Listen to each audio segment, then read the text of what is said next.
तो त्यांचा प्रश्न आहे. अधिकृत माहिती अजून आलेली नाही आणि आमच्या पक्षाचा त्या गोष्टीशी काहीही संबंध नाही. सन्माननीय आमचे नेते एकनाथरावजी शिंदे साहेब युतीतले युतीचा घटक म्हणून उपमुख्यमंत्री साहेब असल्यामुळं ते सर्वस्वी निर्णय ते घेऊ शकतात. त्याच्यामुळं त्यांनी काय ठरलं, कोण कोणाला मागितलं, शिंदे साहेबांनी ऑफर दिली की यांचीच हेच पायात जाऊन पडले त्यांच्या, हा तर नंतरचा प्रश्न आहे तो. तर यांना पायात जाऊन पडायची सवयच आहे ना आणि स्वतःचं भलं कसं करून घेणे याच्यात हे माहीर आहे आणि तोंड पलटवणे किंवा दुतोंडी स्वभाव जो आहे, तो सर्व महाराष्ट्रातल्या बऱ्याच लोकांना माहिती आहे की यांचा स्वभाव कसा आहे.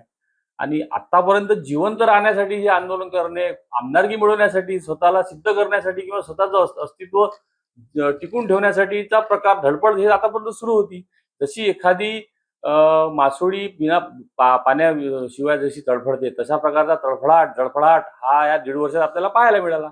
आणि मी आधी सांगितलं आहे की हे सगळ्या गोष्टी ह्या आमदारकी मिळवण्यासाठीच आहे म्हणून. त्याच्यामुळं त्यांनी आमदारकी मिळवली काय, त्यांना दिली काय, हा सर्वस्वी त्यांचा ज्या काही संघटना आहे ते विलीन केल्याची अट हे केली काय.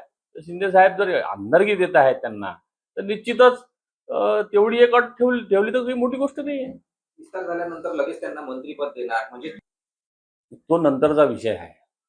मैत्री करायचा काही विषयच नाही आहे. जो माणूस माझ्या कुटुंबाची सुपारी देते मारण्याची, ट्रक खाली चिरडून देण्याची, एखाद्या माझ्या पदाधिकाऱ्याची सुपारी देऊ शकते, माझ्यावरती महिला सोडण्याची भाषा वापरते, माझ्या विरुद्ध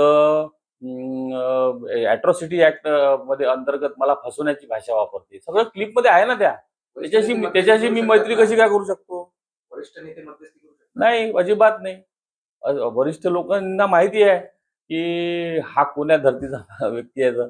त्याच्यामुळं ते सुद्धा या गोष्टीत मला हे करणार नाही. कारण शेवटी मी सुद्धा 3.5 लाख लोकांचं प्रतिनिधित्व करतो आणि मी माझ्या पद्धतीनं काम करत आहे. मला वरिष्ठांच्या मार्गदर्शनानुसार मी काम करत आहे. करण्यासाठी ते तुम्हाला त्यांची चर्चा तर होईल, कारण दोन्ही नेते एकाच मतदारसंघातले आहेत. कशाला अडचण येणार नाही. त्यांनी 20 वर्ष कोणाची चर्चा केली का? त्यांनी 20 वर्ष कोणाशी चर्चा करून कामं केली काय? त्यांनी तर विरुद्ध पार्टीचे गावागावातले घरकुलं रोखलेले आहे. मी उदाहरण देतो तुम्हाला. त्यांच्यामुळं लोक घरापासून वंचित आहेत, त्यांच्यापासून रस्त्यापासून वंचित आहेत. त्या घराजवळचे रस्ते नाही केले त्यांनी वावरात शेतातले पांढर रस्ते सुद्धा त्या विरोधी पार्टीच्या लोकांचे केले नाही, म्हणजे आमच्या लोकांचे केले नाही. मग ती चर्चा कशाची करायची? आता आम्ही विकास करू ना. 5 वर्ष आम्हाला जनतेने संधी दिलेली आहे. का दिली? तर त्यांनी सापत्य वागणूक दिलेली आहे गेल्या 20 वर्षात. त्याच्यामुळं आम्ही विकास करण्याचा प्रयत्न करू, आम्ही करून राहिलेलो आहोत. तेच त्यांना पसंती पडत नाही आहे. 1.5 वर्षातच त्यांचा जळफळाट झाला आणि ते शिंदे साहेबांच्या पायापाशी लोटांगण घातलं आहे त्यांनी.